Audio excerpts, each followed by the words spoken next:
Hi, it's ScrappyKimberly Weefling again, and this is another podcast in my In Search of Excrement, the crap that really happens in organizations in that podcast series. Today, here's my rant: leadership. Now, I live in the United States of America, in California, in Silicon Valley. And you cannot drive a car here unless you take a test and get a driver's license. And you've got to renew it on a regular basis as well. But hey, you can become the manager of a team, the executive of a company, the founder of a startup without knowing anything about leadership. It's crazy. And this is contributing so much misery in the world, all this quiet quitting, all this turnover, because managers don't understand how to lead people.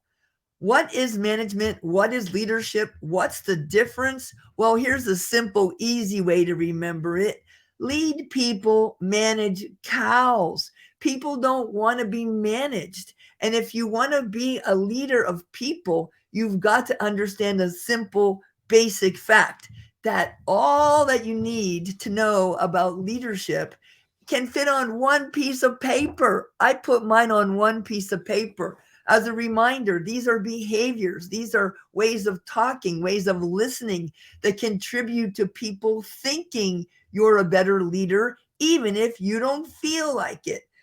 A big part of this is from the Leadership Challenge. Now, this is a great book, The Leadership Challenge. Barry Posner, Jim Kouzes have been doing research for decades, and they just put out another version of this. This is what it looks like. It's heavy, yes. And the cool thing is they describe 5 practices of the best leaders on planet Earth. They've done tens of millions of surveys of people all over the world. What is perceived as a great leader? And there are 6 behaviors in each of the 5 areas. So basically 30 things you can do, you can practice to be perceived as a great leader. Now let me share some of these amazing insights with you.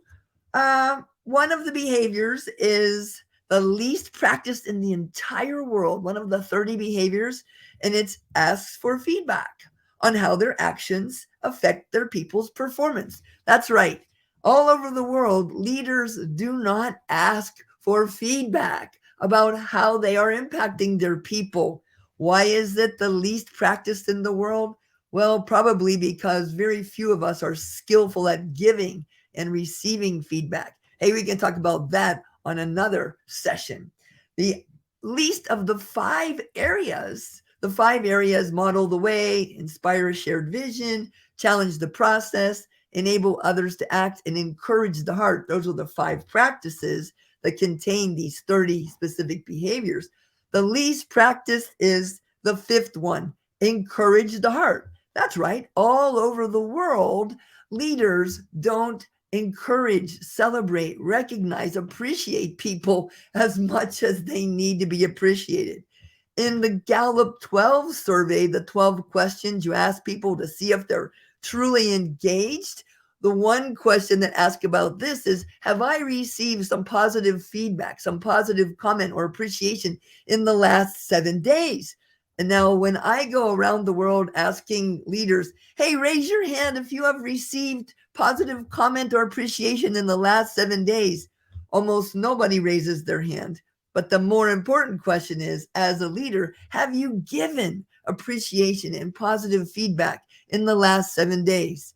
And get this, if you haven't, bad on you, because it takes something like 11 pieces of positive feedback for every 1 piece of negative feedback for it to feel equal. So if you want to be a leader, you have got to learn to do the Leadership Challenge. You've got to get those 5 practices and the 30 behaviors. You've got to get your leadership learner's permit. And it doesn't matter if you don't have the position or title yet.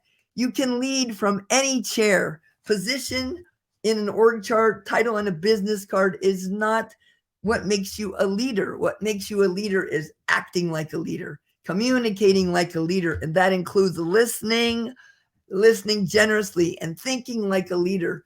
This is what I want from you. I want you to pretend that being a leader is just as important and vital as being able to safely drive a car, and make sure you get your leadership learner's permit before you torture any people who have to report to you and work on your team. All right, let's get going, people. The leadership learner's permit. No more driving without a license on the leadership highway. Let's make it so together. Woohoo!